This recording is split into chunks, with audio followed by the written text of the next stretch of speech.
Congress party આપે જોરદાર તાલીઓ ટૂંક સમયમાં આપણી આત્મ તાલીઓ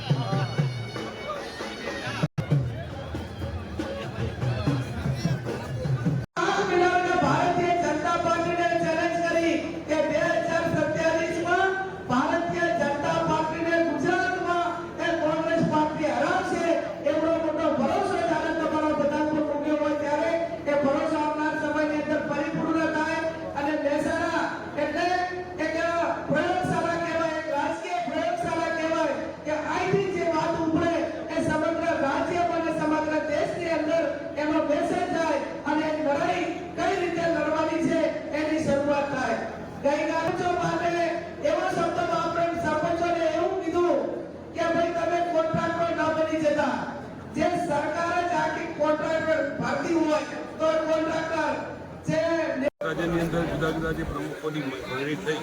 એમ મારા શહેરે મહેસાણા જિલ્લાની પરિવાર વરણી કરવામાં કોંગ્રેસે મારામાં વિશ્વાસ મૂકી અને જે કામને જવાબદારી સોંપી છે એના નિમિત્તે આજે મહેસાણા જિલ્લાના અવધૂતા હોલ ખાતે મળવાનું છે. સમગ્ર મહેસાણા જિલ્લાના ગામડે ગામડેથી તમામ જે લોકોએ મને આવી ઉમેદવાર ભેર સ્વીકાર્યો છે ત્યારે હું એટલું ચોક્કસ કહીશ કે આવનાર દિવસો મહેસાણા જિલ્લાની અંદર કોંગ્રેસના ખૂબ સારા હશે, કોંગ્રેસ સક્રિય બનશે અને જે નવું જોગ જે યુવા ધન મને આવવાથી એમને જે એમનો આનંદ મળ્યો એનો આનંદ પણ આપણે જોયો હશે. હું ચોક્કસ મહેસાણા જિલ્લાની પ્રજા પર એટલો વિશ્વાસ રાખું છું કે આવનાર તાલુકા પંચાયત હોય, જિલ્લા પંચાયત હોય,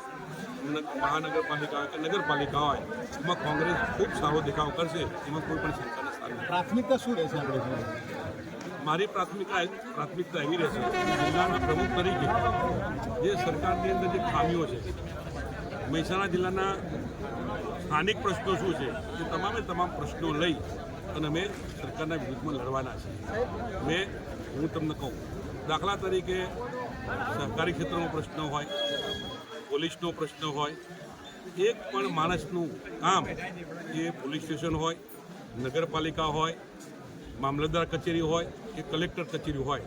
ભ્રષ્ટાચારે માઝા મૂકી છે. કોઈનું સાચું કામ પણ કોઈ અધિકારી મફત કરવા સંમત નથી. પોલીસની વાત કરું તો જે 2 નંબરના ધંધા કરવાવાળા લોકો બેફામ બન્યા છે અને એના ખભે બંદૂક મૂકી અને પોલીસ જે ચૂંટણીઓમાં કામ કરીને ધમકાવવાનો પ્રયત્ન કરે છે એનો પણ અમે કંટ્રોલ કરવાનો પ્રયત્ન કરીશું. તમામ કચેરીઓમાં કઈ રીતે ભ્રષ્ટાચાર થોડો ઓછો થાય, જો કોઈ પણ આ જિલ્લાની પબ્લિક એ મારું ધ્યાન દોરશે તો અમે પણ એને કઈ રીતે સાચો ન્યાય મળે અને એનું કામ થાય એવા પણ પ્રયત્નો અમે કરીશું. આ જિલ્લાના જે પ્રાણ પ્રશ્નો છે એને તમામ અમે ઉજાગર કરી અને કોંગ્રેસને મજબૂત કરવા માટેનું કામ અમે કયા આગેવાને